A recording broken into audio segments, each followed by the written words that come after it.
अस्सलामुअलैकुम दोस्तों, मैं हूं सैयद अली और आप देख रहे हैं सब कुछ सीखो यूट्यूब चैनल। दोस्तों, आज की इस वीडियो में हम बात करने वाले हैं हज़रत अली ने फरमाया चप्पल उतारते वक्त ये गलती कभी भी नहीं करना, इससे घर में परेशानी आती है।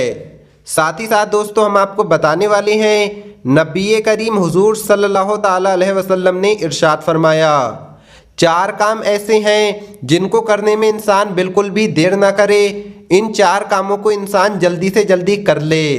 साथ ही साथ दोस्तों हम आपको बताएंगे कि हज़रत अली ने फरमाया रात होने से पहले अपने घर से सारा कचरा कूड़ा वगैरह निकाल कर बाहर फेंक देना। जो लोग ऐसा नहीं करते हैं उनके घर में कौन कौन सी परेशानियां आती हैं। और दोस्तों इन सब के साथ साथ हम आपको बताएंगे 6 निशानियां, 6 काम। ये 6 काम जो भी करेगा वो कभी भी कामयाब नहीं होगा, उसके घर में गरीबी आएगी, तंगदस्ती आएगी। सब कुछ बताने वाले हैं, बस आप इस वीडियो को आखिर तक देखते रहिए।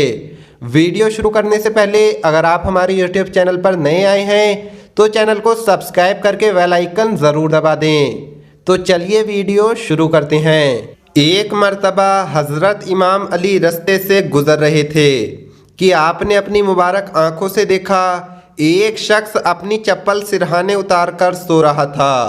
बस ये देखना था तो हज़रत इमाम अली करीब गए और फरमाने लगे, ए बंदाए खुदा, अपने नालैन चप्पल वगैरह सिराने उतार कर ना सोया करो, क्योंकि इससे इंसान की तबीयत में गुस्सा और तलखी पैदा होती है और यूं इंसान दिन व दिन जहनी दबाव का शिकार बनता जाता है। याद रखना, नालैन चप्पल वगैरह पहनते वक्त सीधा पाँव पहले और उल्टा पाँव बाद में डाला करो और उतारते वक्त उल्टा पाँव पहले निकालो और सीधा पाँव बाद में निकालो। ऐ शख्स, अगर इन छोटी छोटी आदतों को अपना लोगे तो अल्लाह पाक के करम से इंसान का मिजाज पुरसुकून और तबीयत बामयार रहेगी। तो वो शख्स पूछने लगा, या अली, सोते वक्त मैं अपने चप्पल किस तरफ उतारूं? तो हज़रत मौला अली ने फरमाया जिस तरफ तुम्हारे पाँव हो वहाँ अपनी चप्पल उतारो, क्योंकि इससे इंसान की तबीयत में इत्मीनान और ठहराव पैदा होता है और इंसान जहनी दबाव और सुस्ती से दूर रहता है। दोस्तों अब हम आपको बताते हैं नबी करीम हुजूर सल्लल्लाहु ताला अलैहि वसल्लम ने इरशाद फरमाया चार कामों को करने में बिल्कुल भी देरी नहीं करनी चाहिए। ये 4 काम ऐसे हैं जिनको करने में हमेशा इंसान जल्दी करे। तो वो 4 काम ये हैं। नंबर 1, जवान बेटी की शादी करने में। दोस्तों अल्लाह के प्यारे महबूब हज़रत मोहम्मद मुस्तफ़ा सल्लल्लाहु ताला अलैहि वसल्लम ने इरशाद फरमाया कि जब बेटी जवान हो जाए तो उसका निकाह करने में जल्दी करना। बेशक दोस्तों, जब भी आपकी बहन बेटी के लिए अच्छा रिश्ता मिल जाए तो उसका फ़ौरन निकाह कर देना चाहिए, क्योंकि अगर आपकी औलाद जवान हो गई और अगर वो गलत रास्ते पर चल पड़े तो उलमा फरमाते हैं कि उन गलत कामों का गुनाह औलाद के साथ साथ माँ बाप को भी मिलता रहता है। नंबर 2, कर्ज़ की अदायगी करने में, यानी कर्ज़ चुकाने में। बेशक दोस्तों, अगर कोई शख्स किसी का हक मारकर या उसका माल खाकर इस दुनिया से चला गया है और उसका कर्ज अभी तक किसी ने अदा नहीं किया है, चुकाया नहीं है, तो कल क़यामत के दिन उससे ज़्यादा गरीब और लाचार और उससे ज़्यादा बदहाल कोई ना होगा, क्योंकि उस इंसान को क़यामत के दिन एक एक पाई का हिसाब देना होगा।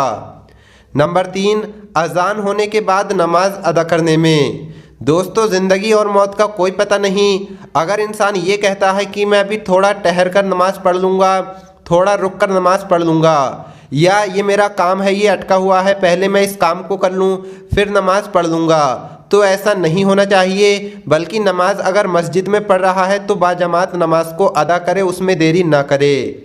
नंबर 4, मैयत को दफन करने में। दोस्तों जब कोई इंसान इस दुनिया से चला जाता है तो कोशिश करनी चाहिए कि जल्दी से जल्दी इसके कफन दफन का इंतज़ाम कर दिया जाए और उसके लिए दुआएं की जाएं। दोस्तों अब हम आपको बताते हैं हज़रत अली ने फरमाया रात होने से पहले अपने घर से कूड़ा कचरा निकाल देना। जो लोग ऐसा नहीं करते हैं उनके घर में कौन कौन सी परेशानियां आती हैं, आइए सुनते हैं। एक मर्तबा एक औरत परेशानी की हालत में हज़रत इमाम अली की खिदमत में आई और कहने लगी, या अली, आपके पास हर परेशानी का हल है, या अली मुझे ये बताएं, मेरे 2 बच्चे हैं और मेरा शौहर दिन रात कमाते रहते हैं, फिर भी हमारे घर में कोई बरकत नहीं, ना कोई खुशी है ना कोई सुकून। एक बीमार शिफा पाता है, ठीक होता है, तो घर का दूसरा बीमार हो जाता है। घर की कोई एक चीज़ को पूरा करते हैं तो दूसरी चीज़ कम पड़ जाती है। या अली आखिर ऐसा क्यों होता है? तो हज़रत मौला अली ने फरमाया, ऐ औरत, तुम्हारा चेहरा ये बयान करता है कि तुम्हारे घर में रिस्क के फरिश्ते नहीं आते। तो वो औरत कहने लगी, या अली, हम घर में अल्लाह का जिक्र भी करते हैं, नमाज के भी पाबंद हैं, फिर भी रिस्क के फरिश्ते क्यों नहीं आते? बात जब यहाँ तक पहुँची तो हज़रत इमाम अली ने फरमाया, ऐ औरत, याद रखना, रात होने से पहले अपने घर से पूरे घर का कचरा जमा करके किसी एक जगह पर मत रखना, बल्कि उसको घर की दहलीज से बाहर निकाल देना, क्योंकि मैंने अल्लाह के महबूब हज़रत मोहम्मद मुस्तफ़ा सल्लल्लाहु ताला अलैहि वसल्लम से सुना, जब रात अपने इख्तिताम को जाती है और दिन करीब आने लगता है तो उस वक्त आसमान से रिस्क के फरिश्ते ज़मीन की तरफ आते हैं और मुख्तलिफ घरों में रिस्क तकसीम करते हैं। लेकिन जिस घर में निजासत हो, घर का कचरा किसी एक जगह पर जमा होता है, तो उस घर की तरफ वो फरिश्ते अपना रुख नहीं करते और उस कचरे की वजह से उस घर में शयातीन आने लगते हैं और यूं उस घर से बरकत, सुकून और शिफा चली जाती है। दोस्तों, अब हम आपको बताते हैं 6 निशानियाँ। ये जो 6 निशानियां हैं, अगर किसी की ज़िंदगी में होंगी तो वो कभी भी कामयाब नहीं होगा, उसके घर में गरीबी, तंगदस्ती आएगी। दोस्तों, जिसकी ज़िंदगी से ये 6 निशानियां चली जाएंगी तो वो एक कामयाब इंसान बन जाएगा, उसको कामयाब होने से कोई नहीं रोक सकता। वो 6 चीज़ें ये हैं। नंबर 1, ऐसा शख्स जो अल्लाह का ना शुक्रा हो। दोस्तों, ऐसा इंसान जो अल्लाह का शुक्र अदा ना करता हो, उसको हर चीज़ मिल जाए लेकिन फिर भी अल्लाह का शुक्र अदा ना करे, तो वो इंसान बहुत जल्दी ही बर्बाद हो जाएगा।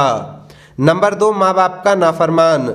दोस्तों, जो माँ बाप की नाफरमानी करता हो, उनके साथ गलत सलूक करता हो, तो ऐसा इंसान भी बर्बाद हो जाता है और मरने से पहले उसकी औलाद उसके साथ वही सलूक करेगी जो उसने अपने वालिदैन के साथ किया हो। नंबर 3, नाखून को दांतों से नोच नोच कर खाने वाला। दोस्तों, नाखून को दांत से नोच नोच कर खाने से हमारे प्यारे आका सल्लल्लाहु ताला अलैहि वसल्लम ने मना फरमाया है। नंबर 4, किसी इंसान के लिए दिल में कीना, कपट, बुग़्ज़ और अदावत रखना। दोस्तों, जो इंसान दूसरों के लिए बुरा सोचता है वो कभी भी कामयाब नहीं हो सकता, उसके घर में गरीबी का आना तय है। नंबर 5, अय्याश मर्द या औरत। दोस्तों, फिजूल खर्च करने वाले, इनके बारे में हमारे प्यारे आका की एक हदीस भी है कि फिजूल खर्च करने वाले इंसान शैतान के भाई हैं। तो जो अय्याश होगा उसके पास कितनी भी दौलत हो लेकिन वो कभी भी कामयाब नहीं हो सकता। एक ना एक दिन ज़रूर ऐसा आएगा कि वो गरीब से गरीब बन जाएगा और उसके पास एक वक्त का खाने तक के पैसे नहीं होंगे। नंबर 6, सुबह में बहुत देर तक सोने वाला, फजर की नमाज नहीं पढ़ने वाला। दोस्तों, एक बात याद रहे कि सबसे ज़्यादा गरीबी, तंगदस्ती फजर की नमाज जो लोग नहीं